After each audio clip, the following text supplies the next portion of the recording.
Yes. My son has either climbed out the window, which he's done before. What's your name? What is it? I can't hear you, man. Jesse? In 2016, the quiet town of Buckeye, Arizona, became the center of attention when 10-year-old Jesse Wilson went missing. The headlines echoed the puzzling circumstances surrounding his disappearance, last seen in his bedroom on July 17, 2016.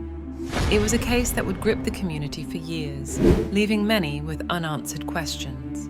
Before we dive deeper into this true crime story, please subscribe to our channel. Jesse Wilson, a 10-year-old boy, vanished from his home in Buckeye, Arizona on July 17, 2016. The circumstances surrounding his disappearance are both mysterious and troubling, shedding light on potential issues within his adoptive family.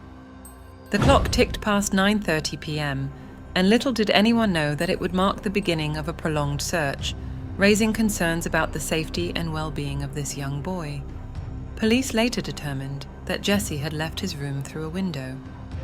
Jesse's story started with a pattern of behavior that had been observed before. The young boy had a history of wandering away from home, but in previous instances, he had only gone as far as a neighbor's house and had always returned relatively quickly. However, this time was different.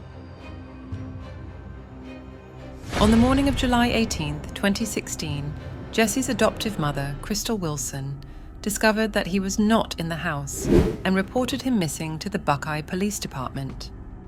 What raises concerns in Jesse's case is the backdrop of his living conditions. Reports suggest that Jesse and his siblings had faced challenges, including instances where they knocked on doors seeking food. Allegations of underfeeding and abuse had been investigated by the police in 2011, but no evidence was found to support these claims. Crystal maintained to the Department of Child Safety, DCS, that she didn't drink, though alcohol bottles were discovered in the home, seemingly contradicting her statements. Further scrutiny revealed unsettling details about the living conditions. The children were often sent to school with their shoes on the wrong feet, unbrushed hair, and unbrushed teeth. Crystal asserted that she never locked her children in their rooms, but DCS found that the door handles had been removed and turned backward, effectively locking the children inside. Shoulder harnesses tied to the bedpost were also discovered, with Crystal explaining that they were used to prevent the children from wandering during the night. DCS investigations unveiled instances of food being withheld as punishment, and Jesse, in particular, was reportedly blocked in his room for extended periods with no bathroom privileges, resulting in him having to use the bathroom in his room. In December 2013, Jesse was found with a 1-inch welt on his left cheek, attributing it to his mother hitting him with a belt. These disturbing details painted a picture of a challenging and potentially abusive living environment. Despite these concerns, when Jesse was reported missing, the community rallied to find him. Neighbors, volunteers, and law enforcement formed search parties, covering a perimeter of 5 to 10 miles around his home. The search involved trained officers and federal investigators, yet Jesse remained elusive. Months passed with no sign of Jesse, and the Buckeye Police Department continued its investigation. Meanwhile, the siblings were removed from Crystal's care and placed in foster care, though the specific reasons for their removal remain unclear. The turning point in the case came on March 8, 2018, near Buckeye, Arizona. A municipal employee discovered skeletal remains near State Route 85 and Broadway Road. The location, surrounded by agricultural fields on the west edge of Buckeye, was over 6 miles from Jesse's home. Investigators believed that the area, prone to flooding, might explain why Jesse's remains weren't found sooner, as it was underwater at the time of his disappearance. The forensic anthropologist conducted an autopsy on the skeletal remains. She refrained from commenting on the specific condition of the bones or whether foul play was involved, leaving crucial questions unanswered.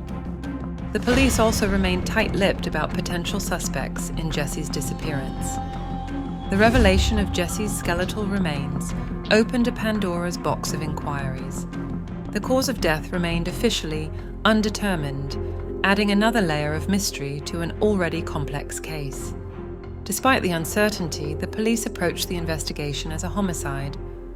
5 weeks after Jessie's disappearance, Buckeye police investigators were reportedly edging toward a no-body homicide case against Crystal Wilson.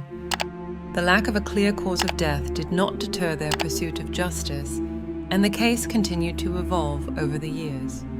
In a surprising twist, the case took a significant turn when Buckeye police reassigned it in November 2020. A fresh set of eyes, a new investigator, Larry Hall, breathed life into the seemingly dormant case.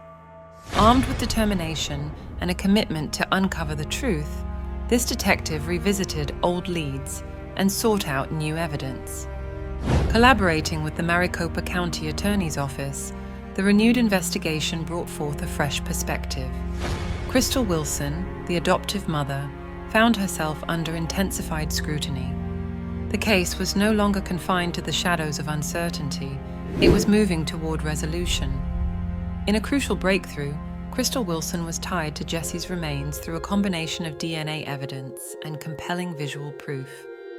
This revelation marked a pivotal moment and finally revealed the person behind this heinous act. December 12, 2022, marked a pivotal moment in Jessie Wilson's case. Buckeye police, in a news conference, announced the arrest of Crystal Wilson in connection with the disappearance and death of her adopted son. The arrest brought mixed emotions, a blend of relief and the weight of confronting a painful truth. Police Chief Larry Hall acknowledged the unique challenges of a high-profile case. While the attention generated leads, it ultimately pointed fingers at Crystal as the person responsible. The arrest was not a conclusion, but a significant step toward untangling the web of uncertainty surrounding Jessie's fate. Crystal Wilson, now facing charges related to her adopted son's disappearance and death, underwent a legal process that spanned state lines. Extradited to Maricopa County in March, she faced a $50,000 cash bond. During her initial court appearance on March 10th, Crystal pleaded not guilty. Police Chief Larry Hall, addressing the media, highlighted a crucial aspect: the evidence wasn't sufficient for a homicide charge. However, Crystal Wilson remained the central person of interest from the inception of the investigation.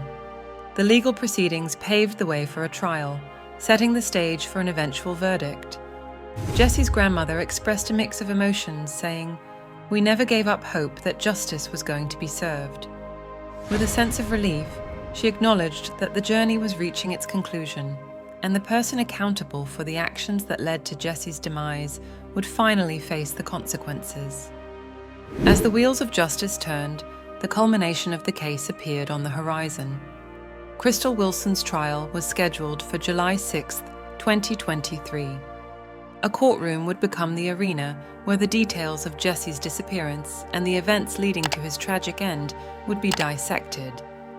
The journey from a missing persons case to an arrest and impending trial reflects the tenacity of law enforcement and the community's unwavering commitment to seeking justice for Jessie Wilson. In the heart of this true crime saga lies the memory of a 10-year-old boy whose life was cut short under mysterious circumstances. The unraveling of events, from his disappearance to the discovery of his remains, is a testament to the resilience of those who refused to let his story fade into the shadows. The tragic end to Jessie Wilson's story raises numerous questions about the circumstances leading to his disappearance and the challenges he faced within his adoptive family. The investigations reveal a complex web of neglect, potential abuse, and a troubled home environment. While the arrest of Crystal provides some closure, the haunting mystery of a 10-year-old boy who never made it back home still saddens us till today.